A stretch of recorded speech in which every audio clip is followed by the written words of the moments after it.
Wow. Pat Williams, how do you sum that up? He's a one of a kind. Pat's one of the most positive people you're ever going to meet in your life. Growing up with Pat Williams as my dad was probably the most interesting way a girl can grow up. Oh my goodness! He went flying through the air! Simply put, without Pat Williams, the Orlando Magic wouldn't be here. He moved our entire family down here with just the hope of starting this team.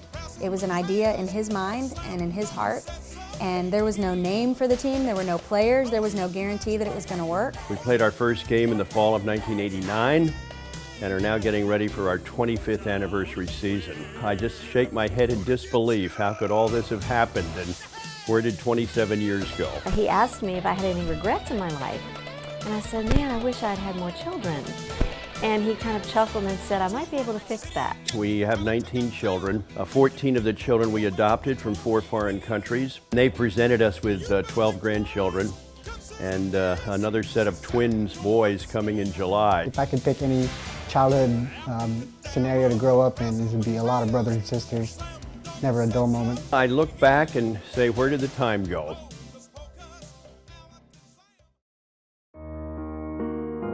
I will never forget the afternoon of February 4th, 2011. And as the weeks went on, they kept narrowing it down and then called me in and said, we've got a pretty definitive read on this, and broke the news that I was a multiple myeloma guy and would be the rest of my life. When I thought of cancer, I thought, okay, how long does he have, to live? Shock, stunned, disbelief. How could this happen to me? The picture of fitness, I thought. As his daughter, my dad is my hero. I always thought my dad was made of steel. I still think he's made of steel.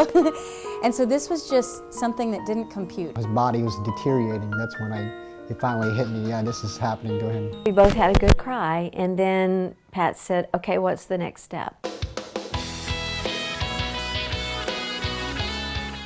And so all of the tenacity and dedication and enthusiasm that he had applied to everything else, he began to apply to getting well. I went to a treatment with him one day a couple of months ago, and he walked into that treatment center, and it's like a party when he walks in. He's hugging and high-fiving, and people, as soon as he walked in, people's faces lit up, and I saw smiles come on their face. Hey, Mr. Williams. And it just made me so proud to see that even in the most difficult circumstance, where a lot of people throw their hands up and just say, well, my life is over, I guess. He absolutely refused to allow that to happen. He said, we are going to walk through this together as a family, and we're going to honor the Lord through it. And he said, God's going to use this. And I remember thinking in that moment, well, let him use somebody else. Why this? Why cancer? Why my dad? Right after my dad's diagnosis, he said, I thought that I was close to the Lord before this experience. He said, now I feel like I'm sitting on his lap and hugging him around his neck. And I just thought, man, what a beautiful picture of just resting, just resting. We want to wrestle it. We try to strangle things in our lives and figure it out when we don't understand our circumstances. And what God is saying over and over is just rest. I got this. I haven't left you. I haven't forgotten you.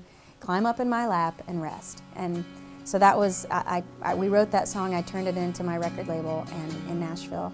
And they said, Karen, this is your first single to Christian radio. They said, this is the message that we want you to take to the world. There you were, like always, right in the middle of my lonely, just when I thought there was no way. I feel like I've been called to a role of encourager and cheerleader and counselor and advisor and fundraiser and every other area. So these closing years of my life, I'm definitely down in the trenches here in the cancer battle. I had a number of transfusions that were very, very valuable in those early days, so I've got a great heart for what everybody has done in that area of blood donation. The people that have given blood that helped with that transfusion that he had and the transplant that he had, oh man, he wouldn't be here if it wasn't for them. Blood is the one thing that we all could give, We might not have finances, we might not have even time or even the knowledge of how to treat something or do something, but we all can give blood because it's pumping through us all every day. I think it's not an overstatement to say that if it wasn't for the donors and if it wasn't for the accessibility, for his blood transfusions, that Pat probably wouldn't be with us today. And So, you know, blood donors are saving lives. I mean, it's very, very clear. To the people who have donated the blood that my dad received, there are no words. There's no way, there's just no way to thank you enough. Thank you, not just on my behalf, but to many hundreds of people in Central Florida.